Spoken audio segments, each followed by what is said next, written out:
à tous et bienvenue, merci d'être avec nous sur bigradio.fr. C'est parti pour le grand show de l'info. Nous sommes le dimanche 27 octobre 2013 et aujourd'hui nous parlons des nombreux revirements fiscaux du gouvernement.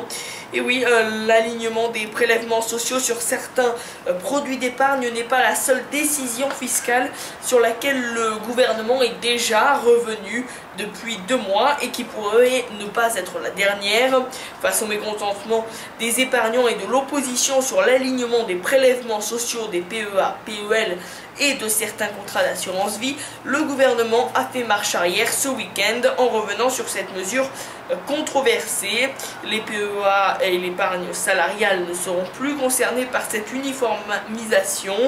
La TVA, la taxe sur le diesel, la taxe à 75% ont fait également l'objet de changements que nous allons voir dans cette édition.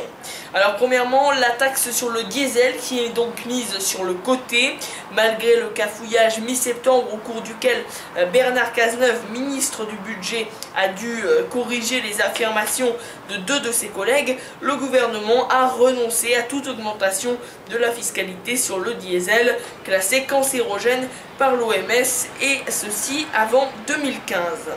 Passons à présent à la TVA qui reste inchangée. Le taux réduit de TVA qui devait être abaissé de 5,5% à 5% sur les produits de première nécessité dont l'énergie restera finalement au même niveau.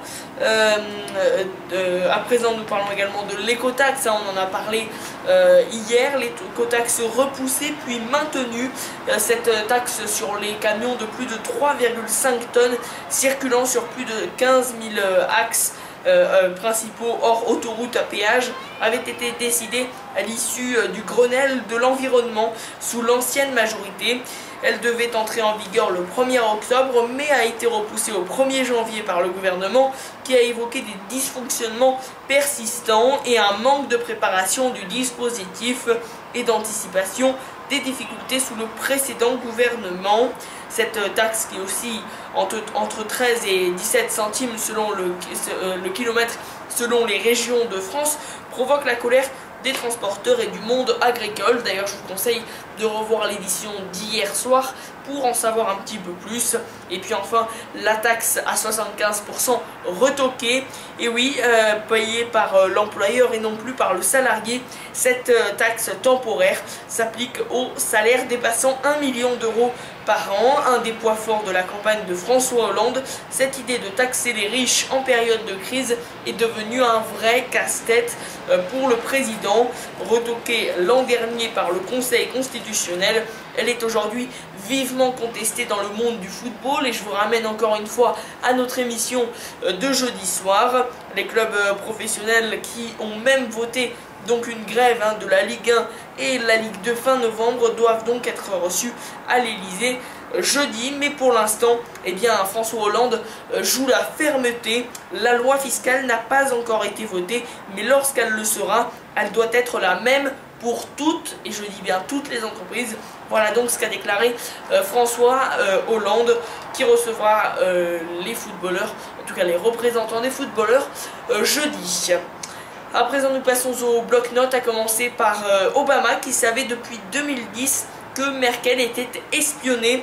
Et oui, le président américain Barack Obama était donc informé depuis 2010 de la mise sur écoute du téléphone portable de la chancelière allemande Angela Merkel, qui a peut-être commencé dès 2002 d'après les médias allemands. Et cette affaire sur l'espionnage qui n'en finit plus, on en avait d'ailleurs parlé lundi.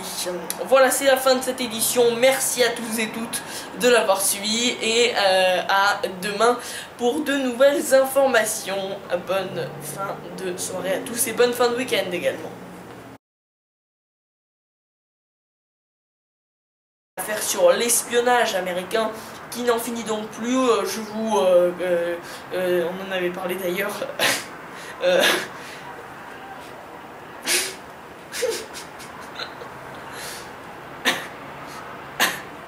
Et cette affaire sur l'espionnage qui n'en finit plus.